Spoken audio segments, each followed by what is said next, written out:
Welcome to Soft Hour Library. Tonight's story begins now. Close your eyes and rest. Chapter 5, Fatigue. Fatigue is of many sorts, some of which are a much graver obstacle to happiness than others. Purely physical fatigue, provided it is not excessive, tends if anything to be a cause of happiness. It leads to sound sleep and a good appetite, and gives zest to the pleasures that are possible on holidays. But when it is excessive, it becomes a very grave evil. Peasant women in all but the most advanced communities are old at 30, worn out with excessive toil. Children in the early days of industrialism were stunted in their growth and frequently killed by overwork in early years. The same thing still happens in China and Japan, where industrialism is new, to some extent also in the southern states of America. Physical labor carried beyond a certain point is atrocious torture, and it has very frequently been carried so far as to make life all but unbearable in the most advanced parts of the modern world. However, physical fatigue has been much minimized through the improvement of industrial conditions. The kind of fatigue that is most serious in the present day in advanced communities is nervous fatigue. This kind, oddly enough, is most pronounced among the well-to-do, and tends to be much less among wage earners than it is among businessmen and brain workers. To escape from nervous fatigue in modern life is a very difficult thing. In the first place, all through working hours, and still more in the time spent between work and home, the urban worker is exposed to noise, most of which, it is true, he learns not to hear consciously, but which nonetheless wears him out, all the more owing to the subconscious effort involved in not hearing it. Another thing which causes fatigue without our being aware of it is the constant presence of strangers. The natural instinct of man, as of other animals, is to investigate every stranger of his species, with a view to deciding whether to behave to him in a friendly or hostile manner. This instinct has to be inhibited by those who travel in the underground in the rush hour.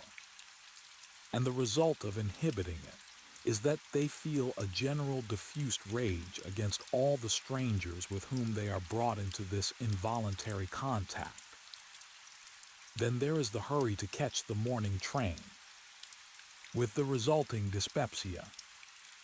Consequently, by the time the office is reached and the day's work begins, the black-coated worker already has frayed nerves and a tendency to view the human race as a nuisance. His employer, arriving in the same mood, does nothing to dissipate it in the employee. Fear of the sack compels respectful behavior, but this unnatural conduct only adds to the nervous strain. If once a week employees were allowed to pull the employer's nose and otherwise indicate what they thought of him, the nervous tension for them would be relieved. But for the employer, who also has his troubles, this would not mend matters. What the fear of dismissal is to the employee, the fear of bankruptcy is to the employer. Some, it is true, are big enough to be above this fear, but to reach a great position of this kind, they have generally had to pass through years of strenuous struggle, during which they had to be actively aware of events in all parts of the world and constantly foiling the machinations of their competitors. The result of all this is that when sound success comes, a man is already a nervous wreck. so accustomed to anxiety that he cannot shake off the habit of it when the need for it is past. There are, it is true, rich men's sons, but they generally succeed in manufacturing for themselves anxieties as similar as possible to those that they would have suffered if they had not been born rich. By betting and gambling, they incur the displeasure of their fathers by cutting short their sleep for the sake of their amusements. They debilitate their physique, and by the time they settle down, they have become as incapable of happiness as their fathers were before them. Voluntarily or involuntarily, of choice or of necessity, most moderns lead a nerve-wracking life and are continually too tired to be capable of enjoyment without the help of alcohol.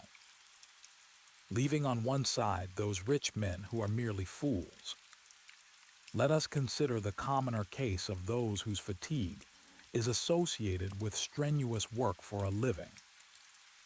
To a great extent, fatigue in such cases is due to worry, and worry could be prevented by a better philosophy of life and a little more mental discipline.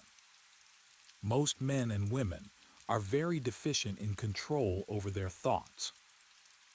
I mean by this that they cannot cease to think about worrying topics at times when no action can be taken in regard to them. Men take their business worries to bed with them, and in the hours of the night, when they should be gaining fresh strength to cope with tomorrow's troubles, they are going over and over again in their minds problems about which at the moment they can do nothing. Thinking about them, not in a way to produce a sound line of conduct on the morrow, but in that half-insane way that characterizes the troubled meditations of insomnia. Something of the midnight madness still clings about them in the morning, clouding their judgment, spoiling their temper, and making every obstacle infuriating. The wise man thinks about his troubles only when there is some purpose in doing so. At other times he thinks about other things. Or, if it is night, about nothing at all. I do not mean to suggest that at a great crisis. For example, when ruin is imminent, or when a man has reason to suspect that his wife is deceiving him, it is possible, except to a few exceptionally disciplined minds, to shut out the trouble at moments when nothing can be done about it. But it is quite possible to shut out the ordinary troubles of ordinary days, except while they have to be dealt with. It is amazing how much both happiness and efficiency can be increased by the cultivation of an orderly mind, which thinks about a matter adequately at the right time, rather than inadequately at all times. When a difficult or worrying decision has to be reached, as soon as all the data are available, give the matter your best thought and make your decision. Having made the decision, do not revise it unless some new fact comes to your knowledge. Nothing is so exhausting as indecision, and nothing is so futile. A great many worries can be diminished by realizing the unimportance of the matter which is causing the anxiety. I have done in my time a considerable amount of public speaking. At first, every audience terrified me, and nervousness made me speak very badly. I dreaded the ordeal so much that I always hoped I might break my leg before I had to make a speech. And when it was over, I was exhausted from the nervous strain. Gradually, I taught myself to feel that it did not matter whether I spoke well or ill. The universe would remain much the same in either case. I found that the less I cared whether I spoke well or badly, the less badly I spoke, and gradually the nervous strain diminished almost to vanishing point. A great deal of nervous fatigue can be dealt with in this way. Our doings are not so important as we naturally suppose. Our successes and failures do not after all matter very much. Even great sorrows can be survived. Troubles which seem as if they must put an end to happiness for life fade with the lapse of time, until it becomes almost impossible to remember their poignancy.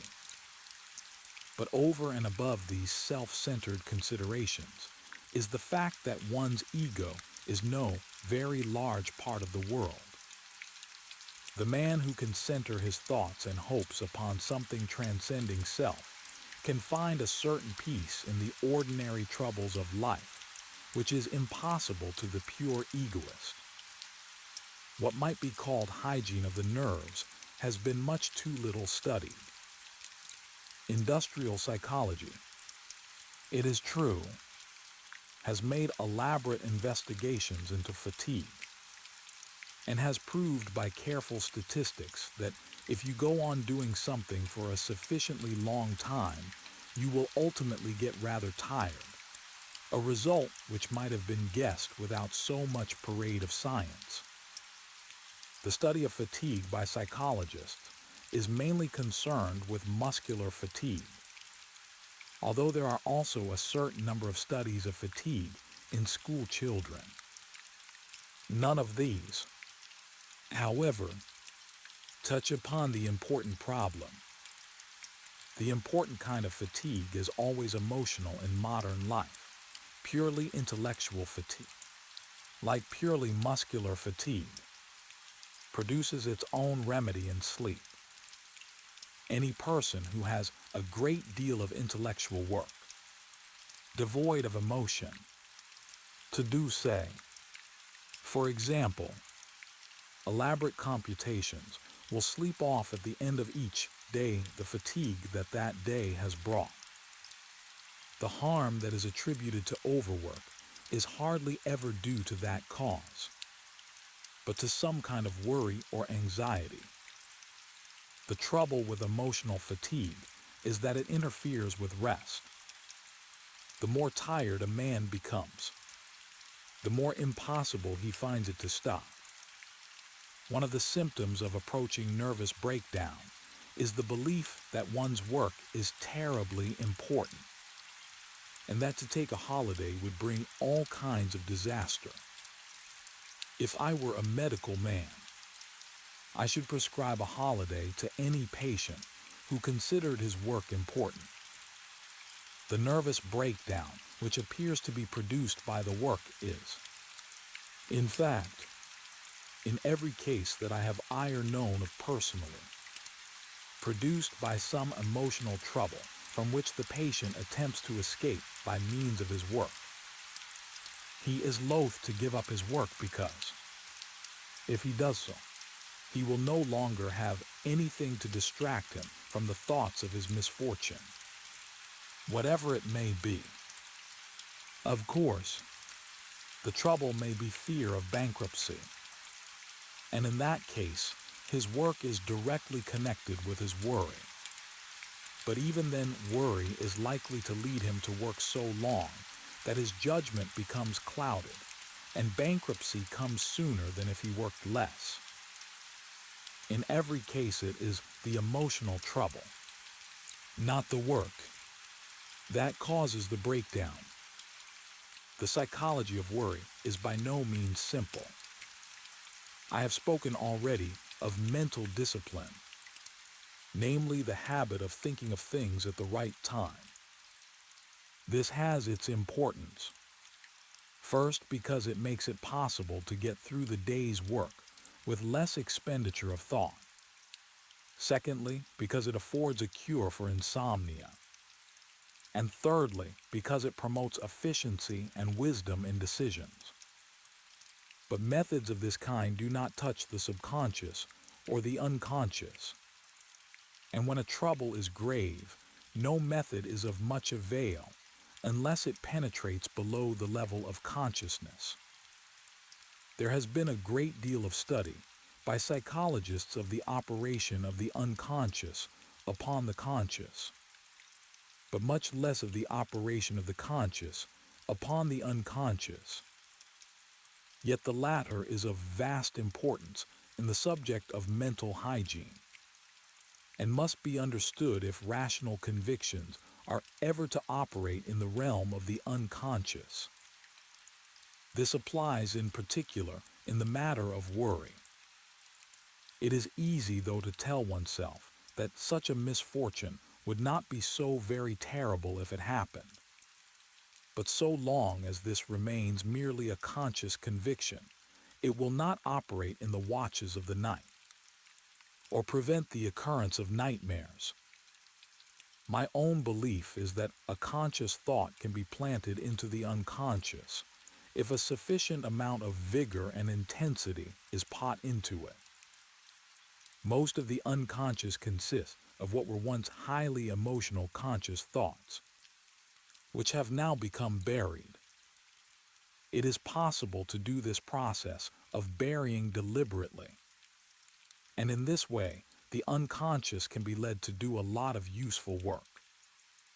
I have found, for example, that if I have to write upon some rather difficult topic, the best plan is to think about it with very great intensity, the greatest intensity of which I am capable, for a few hours or days, and at the end of that time give orders, so to speak, that the work is to proceed underground.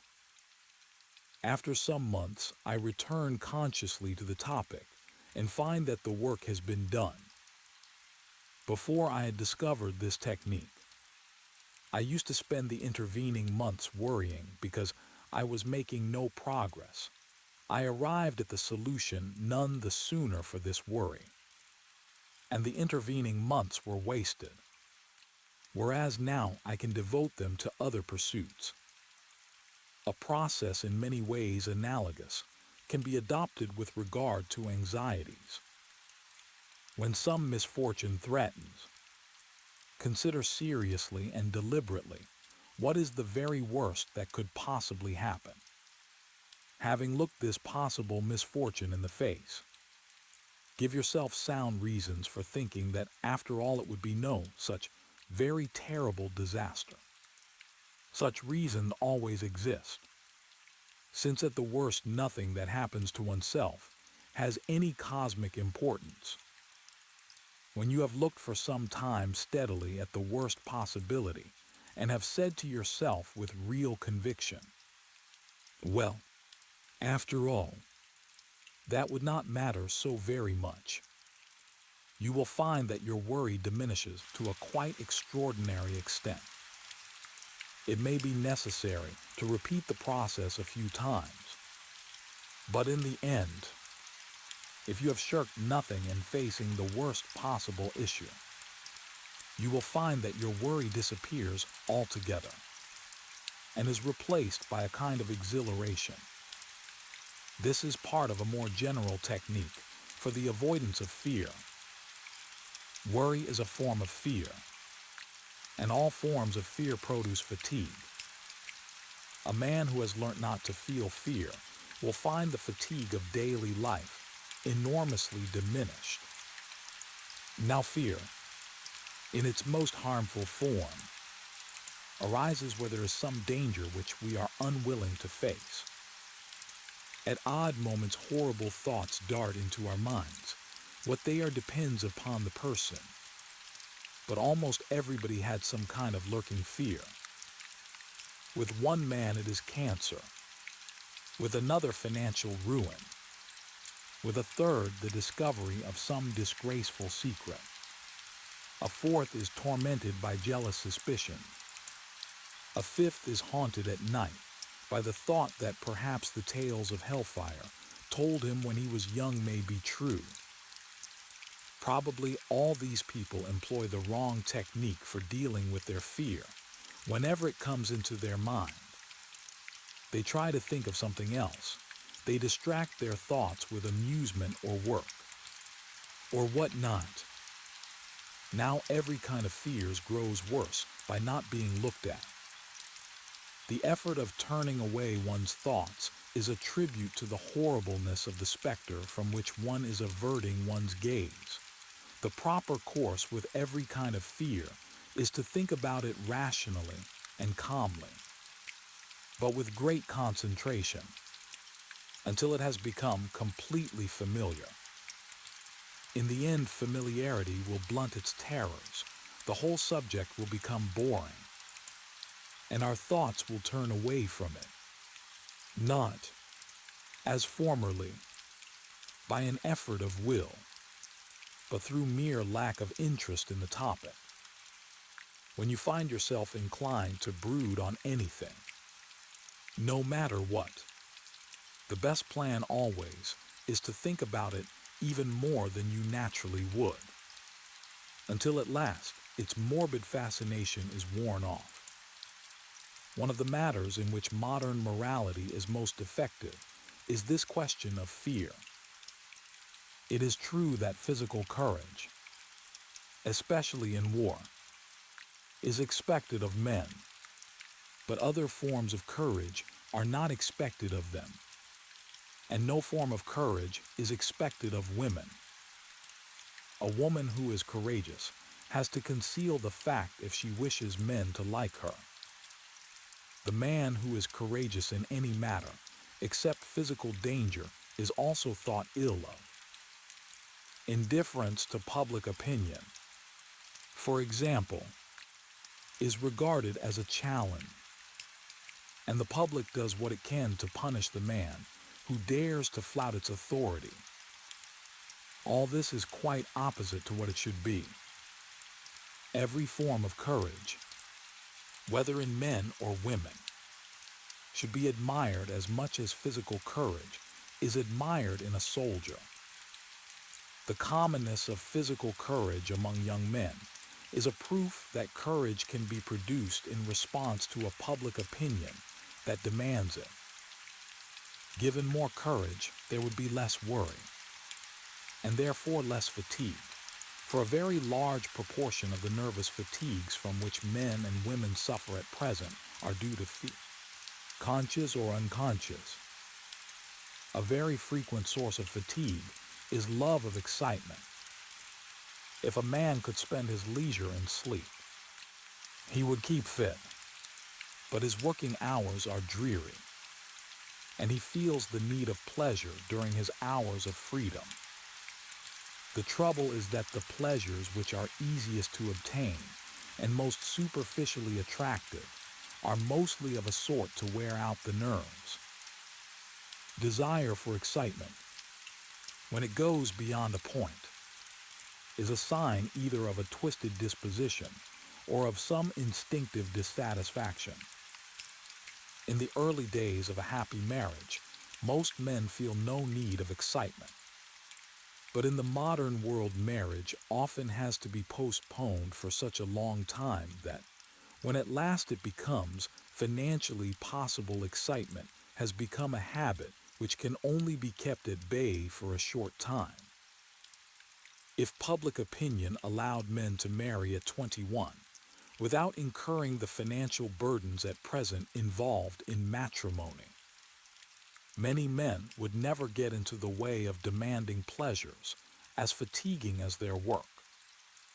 To suggest that this should be made possible is, however, immoral, as may be seen from the fate of Judge Lindsay, who has suffered obloquy in spite of a long and honorable career, for the sole crime of wishing to save young people from the misfortune that they incur as a result of their elders' bigotry. I shall not, however, pursue this topic any further at present, since it comes under the heading of envy, with which we shall be concerned in a later chapter. For the private individual, who cannot alter the laws and institutions under which he lives, it is difficult to cope with the situation that oppressive moralists created and perpetuate. It is, however, Worthwhile to realize that exciting pleasures are not a road to happiness. Although so long as more satisfying joys remain unattainable, a man may find it hardly possible to endure life except by the help of excitement. In such a situation, the only thing that a prudent man can do is to ration himself, and not to allow himself such an amount of fatiguing pleasure as will undermine his health or interfere with his work. The radical cure for the troubles of the young lies in a change of public morals. In the meantime, a young man does well to reflect that he will ultimately be in a position to marry, and that he will be unwise if he lives in such a way as to make a happy marriage impossible, which may easily happen through frayed nerves and an acquired incapacity for the gentler pleasures. One of the worst features of nervous fatigue is that it acts as a sort of screen between a man and the outside world. Impressions reach him, as it were, muffled and muted. He no longer notices people except to be irritated by small tricks or mannerisms. He derives no pleasure from his meals or from the sunshine, but tends to become tensely concentrated upon a few objects and indifferent to all the rest. This state of affairs makes it impossible to rest, so that fatigue continually increases until it reaches a point where medical treatment is required. All this is at bottom a penalty for having lost that contact with earth of which we spoke in the preceding chapter. But how such contact is to be preserved in our great modern urban agglomerations of population, it is by no means easy to see. However, here again we find ourselves upon the fringe of large social questions, with which in this volume it is not my intention to deal. Chapter 6, Envy. Next to worry, probably, one of the most potent causes of unhappiness is envy. Envy is, I should say, one of the most universal and deep-seated of human passions. It is very noticeable in children before they are a year old, and has to be treated with the most tender respect by every educator. The very slightest appearance of favoring one child at the expense of another is instantly observed and resented. Distributive justice, absolute, rigid, and unvarying, must be observed by anyone who has children to deal with. But children are only slightly more open in their expressions of envy, and of jealousy, which is a special form of envy, than are grown-up people. The emotion is just as prevalent among adults as among children.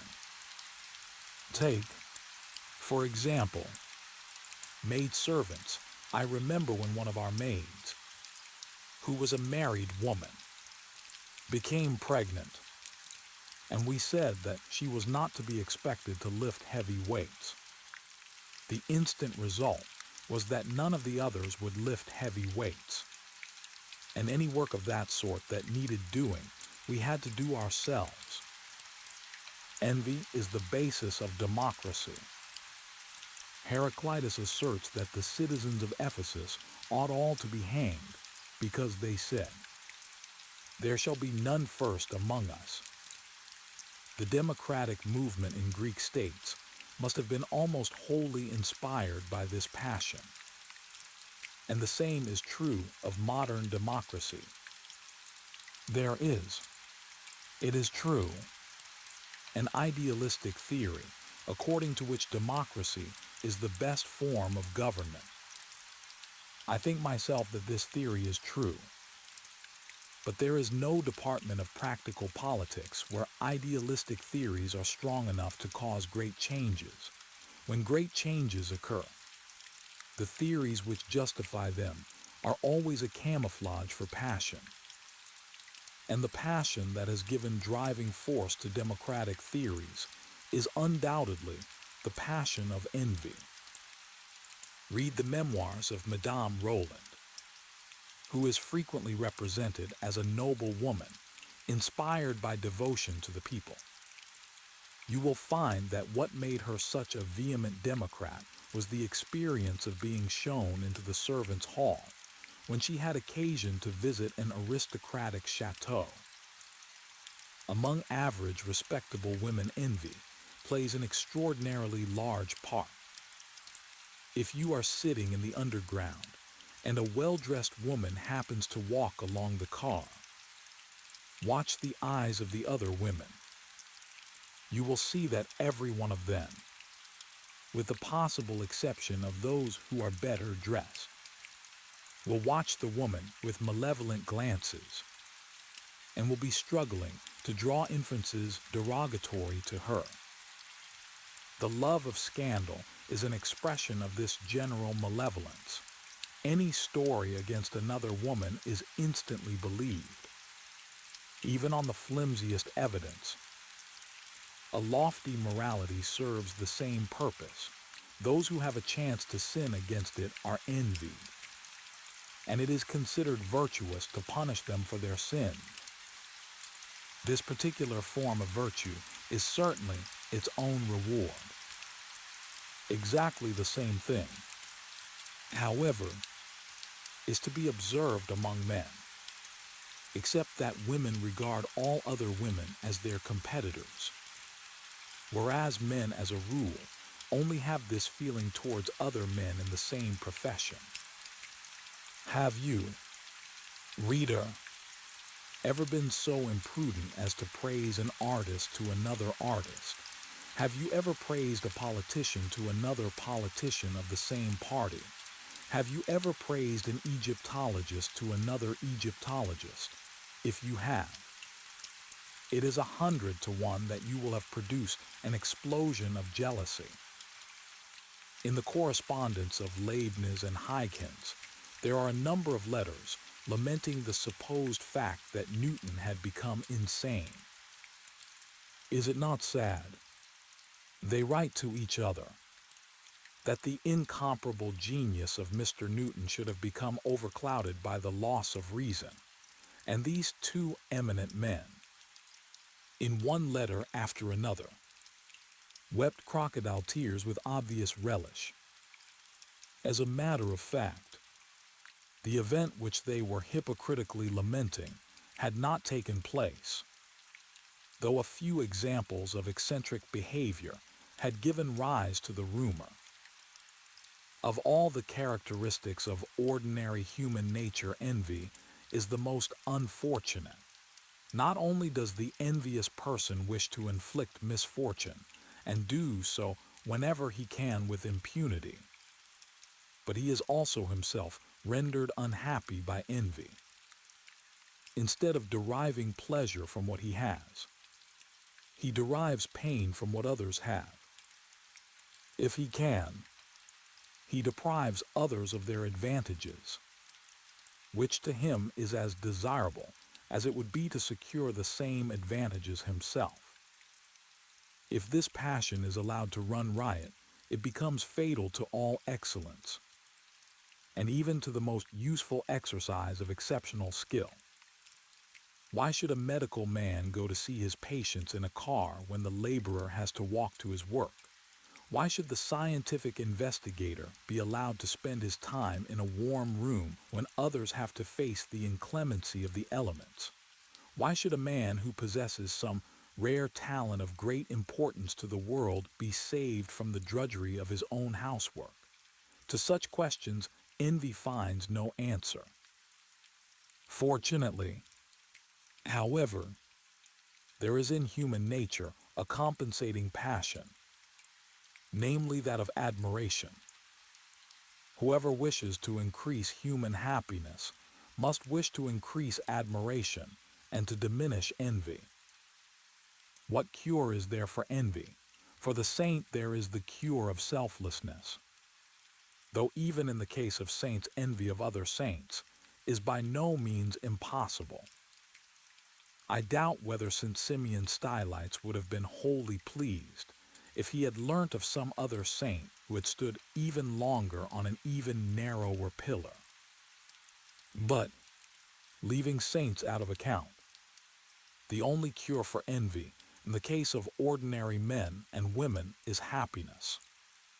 And the difficulty is that envy is itself a terrible obstacle to happiness. I think envy is immensely promoted by misfortunes in childhood. The child who finds a brother or sister preferred before himself acquires the habit of envy. And when he goes out into the world, looks for injustices of which he is the victim, perceives them at once if they occur, and imagines them if they do not. Such a man is inevitably unhappy and becomes a nuisance to his friends, who cannot be always remembering to avoid imaginary slights, having begun by believing that no one likes him. He at last by his behavior makes his belief true. Another misfortune in childhood which has the same result is to have parents without much parental feeling, without having an unduly favored brother or sister. A child may perceive that the children in other families are more loved by their mother and father than he is. This will cause him to hate the other children and his own parents. And when he grows up, he will feel himself an Ishmael. Some kinds of happiness are everyone's natural birthright, and to be deprived of them is almost inevitably to become warped and embittered. But the envious man may say, "What is the good of telling me that the cure for envy is happiness?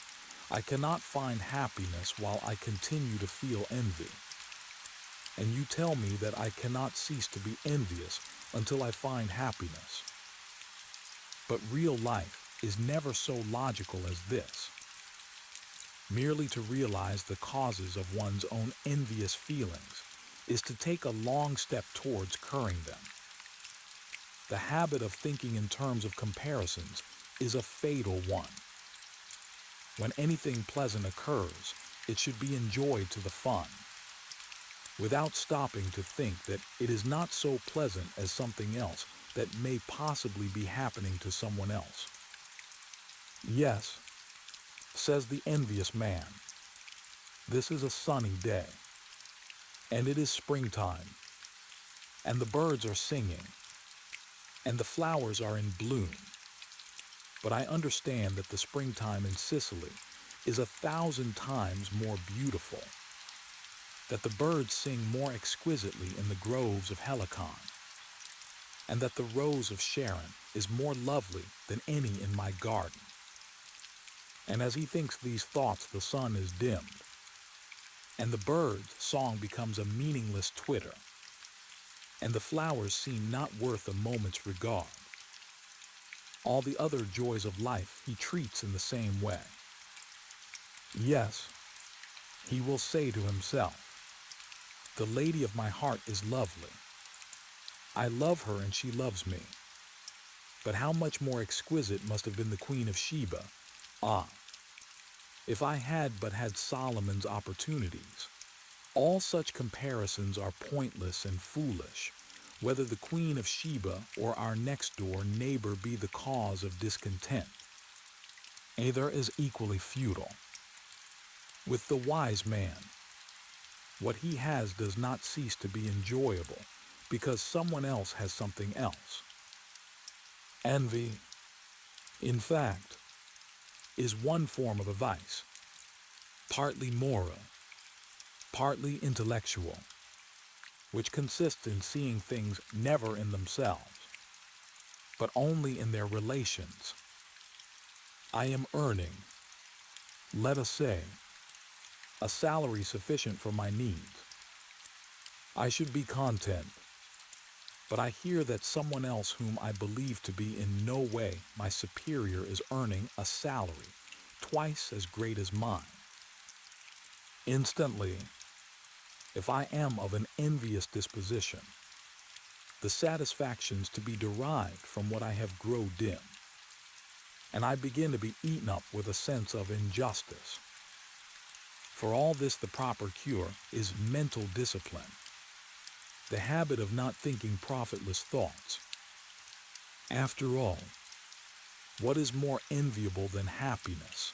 And if I can cure myself of envy, I can acquire happiness and become enviable. The man who has double my salary is doubtless tortured by the thought that someone else in turn has twice as much as he has. And so it goes on. If you desire glory, you may envy Napoleon. But Napoleon envied Caesar. Caesar envied Alexander. And Alexander, I dare say, envied Hercules, who never existed. You cannot, therefore, get away from envy by means of success alone. For there will always be in history or legend some person even more successful than you are. You can get away from envy by enjoying the pleasures that come your way, by doing the work that you have to do, and by avoiding comparisons with those whom you imagine, perhaps quite falsely, to be more fortunate than yourself. Unnecessary modesty has a great deal to do with envy. Modesty is considered a virtue, but for my part, I am very doubtful whether, in its more extreme forms, it deserves to be so regarded. Modest people need a great deal of reassuring, and often do not dare to attempt tasks which they are quite capable of performing. Modest people believe themselves to be outshone by those with whom they habitually associate. They are therefore particularly prone to envy, and, through envy, to unhappiness and ill will. For my part, I think there is much to be said for bringing up a boy to think himself a fine fellow. I do not believe that any peacock envies another peacock his tail, because every peacock is persuaded that his own tail is the finest in the world. The consequence of this is that peacocks are peaceable birds. Imagine how unhappy the life of a peacock would be if he had been taught that it is wicked to have a good opinion of oneself. Whenever he saw another peacock spreading out his tail, he would say to himself, "I must not imagine that my tail is better than that, for that would be conceited. But oh, how I wish it were. That odious bird is so convinced of his own magnificence. Shall I pull out some of his feathers, and then perhaps I need no longer fear comparison with him."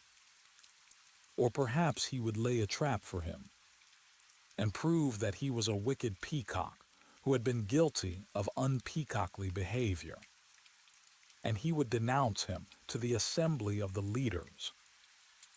Gradually, he would establish the principle that peacocks with specially fine tails are almost always wicked, and that the wise ruler in the peacock kingdom would seek out the humble bird with only a few draggled tail feathers. Having got this principle accepted, he would get all the finest birds put to death, and in the end, a really splendid tale will become only a dim memory of the past. Such is the victory of envy masquerading as morality. But where every peacock thinks himself more splendid than any of the others, there is no need for all this repression. Each peacock expects to win the first prize in the competition, and each, because he values his own peahen, believes that he has done so. Envy is, of course, closely connected with competition.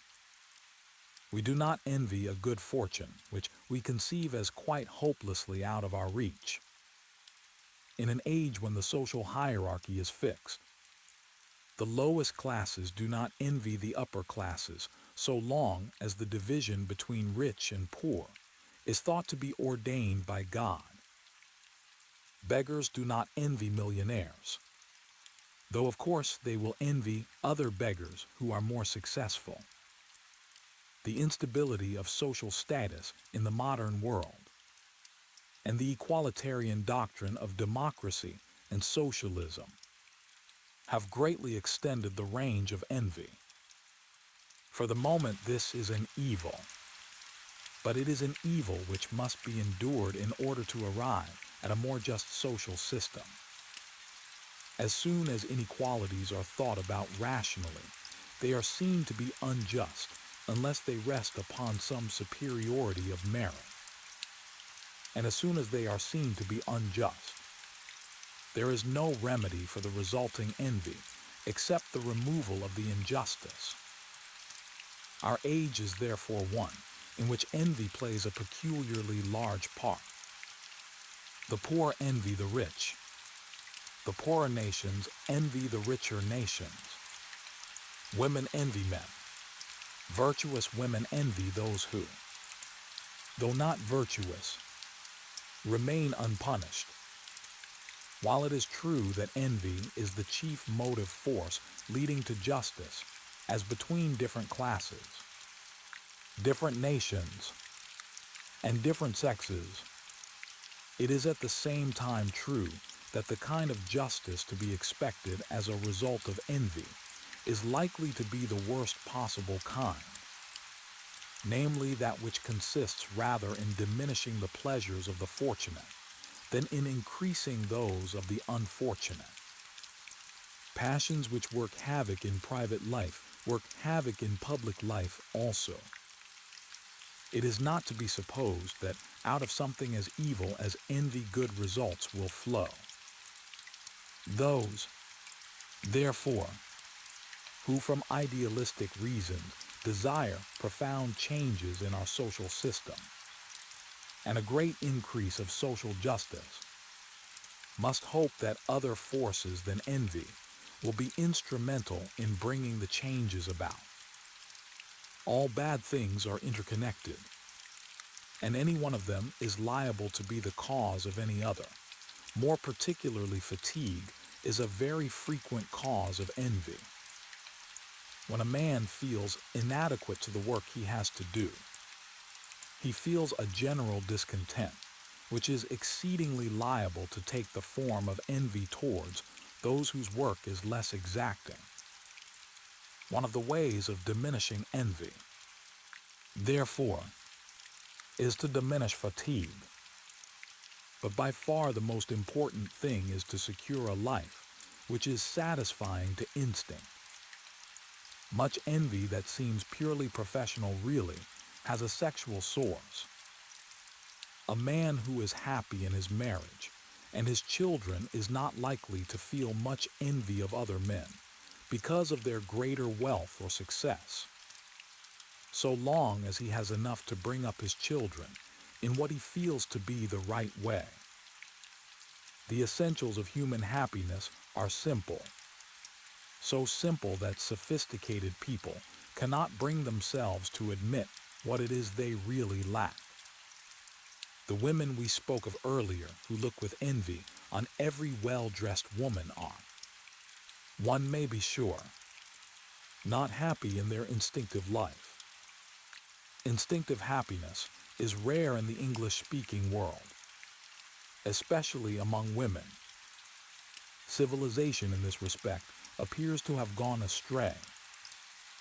If there is to be less envy, means must be found for remedying this state of affairs.